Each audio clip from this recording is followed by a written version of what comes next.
Dá uma olhada nisso aqui. Thank you. Se o YouTube não bloqueou o vídeo, você viu o homem mais rico do mundo comemorando a vitória de Donald Trump. Até aí é do jogo. Mas esse gesto, eu não gosto nem de repetir. O assunto dominou as redes, parte das pessoas minimizou, mas parte entendeu que o gesto foi sim uma saudação nazista. A semelhança é muito grande. Vamos falar sobre isso? Eu sou Caio Melo, jornalista e cientista político. Já me segue? Se inscreve no canal se tiver no YouTube, deixa o like, compartilha só no final do vídeo se fizer sentido para você. Garanto que você não vai se arrepender de ver até o final. Já ouviu falar de apito de cachorro ou dog whistle? Na vida real, o apito é aquele que o adestrador usa, os humanos não ouvem, mas o cachorro sim. Na política é quando é feito um discurso que acena de forma sutil a um grupo específico. Isso não é explícito e gera justamente o debate se foi intencional ou não. Gesto do Musk, foi ou não foi? Beber um copo de leite é supremacia branca? Falar que o trabalho liberta?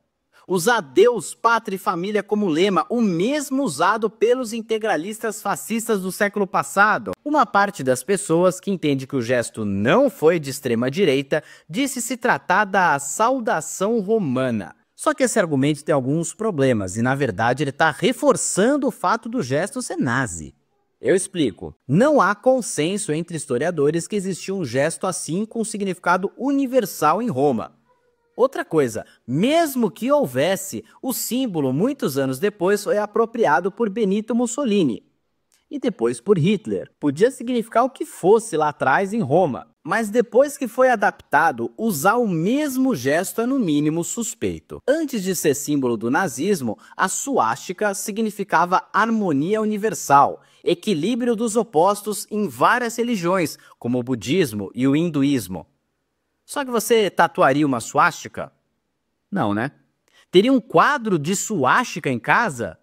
Pois é. E tem mais. O pai do Elon Musk esses dias concedeu uma entrevista ao Mail Online. Só que depois disse que os avós maternos de Elon emigraram do Canadá para a África do Sul no início do século XX, atraídos pelo governo africâner, que nessa época era um bastião de apoio ao nazismo fora da Alemanha. Errol disse o seguinte sobre os sogros: eles costumavam apoiar Hitler e essas coisas, mas não acho que sabiam o que os nazistas estavam fazendo. Mas eles faziam parte do Partido Nazista Alemão no Canadá e simpatizavam com os alemães. Não sabiam não o que estava acontecendo, né? Imagino que não. Outro símbolo. Vocês repararam que o Trump gosta da música YMCA, sabe? O YMCA, então, né?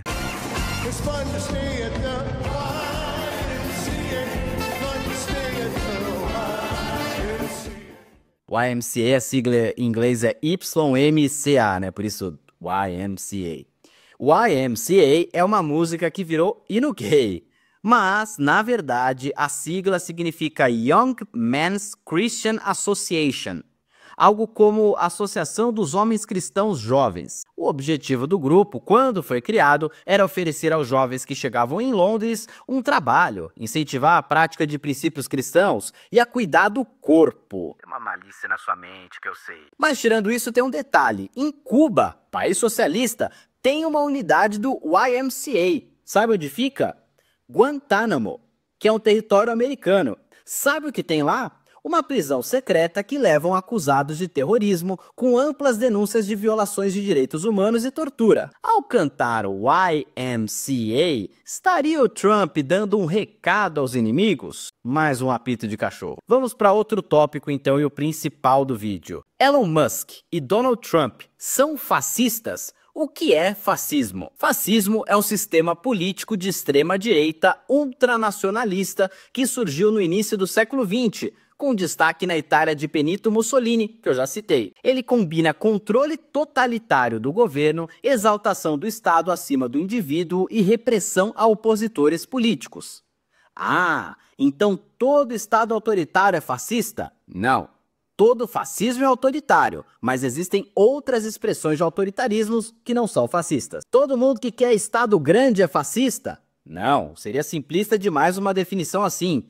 Estado grande, estamos falando do quê? Com quais propósitos, quais finalidades políticas? E aí eu vou usar Jason Stanley de referência. Ele é filósofo especialista em neofascismo e é professor de filosofia na Universidade de Yale. No livro Como Funciona o Fascismo, ele propõe 10 fundamentos para identificar o fascismo.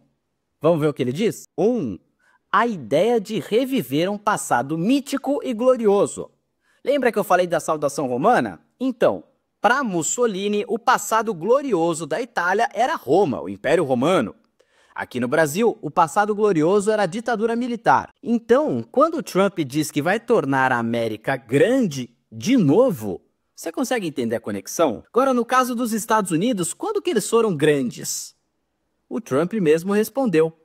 Quando ele diz que quer levar o Destino Manifesto ao espaço. Que raios é isso, Destino Manifesto? Destino Manifesto é uma ideia que é central na história dos Estados Unidos.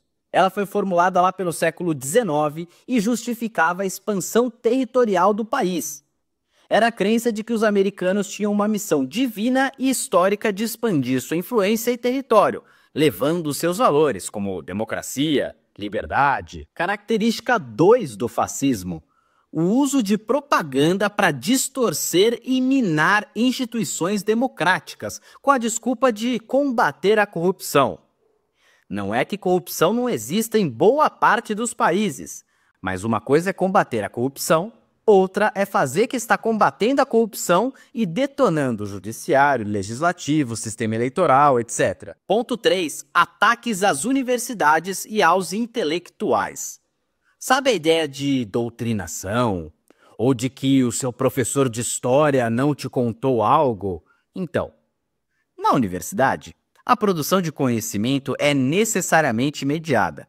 Então você não pode falar qualquer abobrinha e ter o seu artigo publicado. Ele vai ser revisado pelos pares. Outra coisa, se você descredibiliza os especialistas, você constrói um terreno fértil para colocar qualquer coisa no debate público, inclusive o negacionismo, por exemplo. Característica 4. Uma forte noção de hierarquia. Se autoexplica, mas essa figura de um líder, dono de um movimento e alguém que não se possa contrariar de jeito nenhum, te lembra alguém ou alguéms? 5.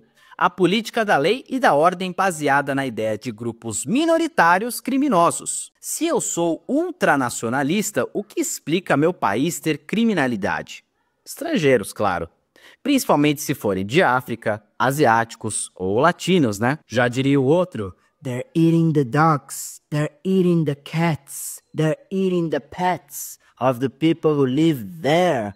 Pois é. They're eating the dogs, the people that came in, they're eating the cats, they're eating the pets of the people that live there. Tópico 6. Políticas contra o estado de bem-estar social. Mais uma que se autoexplica. Mas sabe aquele discurso que o Estado gasta demais com os pobres? Ou até que os pobres são meros aproveitadores do dinheiro público? Então, 7. E um dos mais importantes, vitimização. O fascismo tem um discurso contra as elites, só que contra o que eles entendem por elite.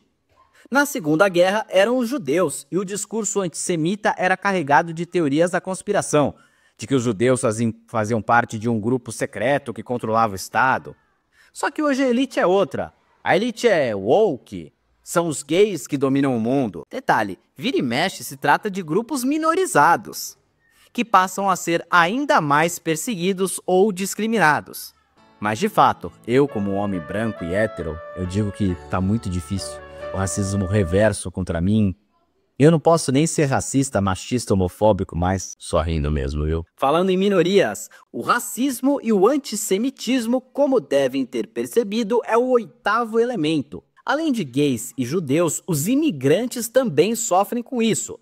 Os árabes, por exemplo, na ideia de que está havendo uma islamização da Europa ou coisa do gênero. O discurso, por vezes, cai em pureza da raça. Ponto 9, tá acabando. Tentativa de controle da sexualidade alheia. Isso somado a um pânico moral de que os adversários são tarados, querem legalizar a pedofilia e por aí vai. Esse aspecto retoma um lado de uma família bem patriarcal, mas desde que o homem mande na mulher e nos filhos. Qualquer coisa fora desse padrão é uma depravação. Menos amante do patriarca, né? E 10. As cidades são vistas como locais cheios de corrupção, enquanto o campo é visto como bom e puro. Esse resgate tradicional tem a ver com o passado mítico, só que vai até além. É como se o êxodo rural fosse um problema, mas não pelos problemas que o êxodo rural apresenta, mas pelo abandono da pureza e das tradições. Na cidade, a tendência seria algo mais aberto, mais cosmopolita.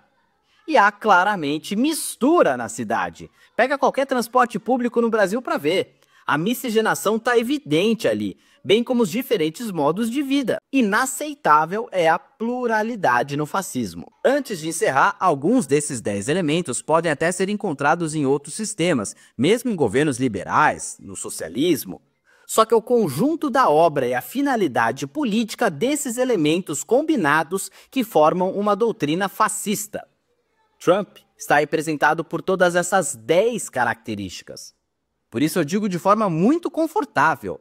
Academicamente falando, cientificamente falando, ele é um fascista. Então, vão ter campos de concentração nos Estados Unidos? Não, mas a direção do governo americano será de combate às minorias, privilegiar ainda mais os ricos, concentrar renda e destruir o que resta da natureza. E isso tem um peso simbólico enorme para o resto do mundo, porque autoriza e legitima os lambe-botas discípulos, não é mesmo? Por essas e outras, que já diria o poeta, os ventos do norte não movem moinhos. Os ventos do norte não movem moinhos. E o que me resta é só um gemido. Minha vida, meus mortos, meus caminhos fartos.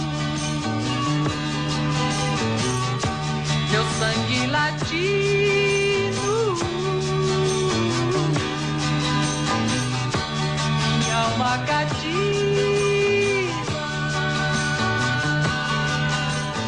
É bom demais ser latino, fala a verdade. O que você pensa? Conta pra mim nos comentários e eu volto no próximo vídeo.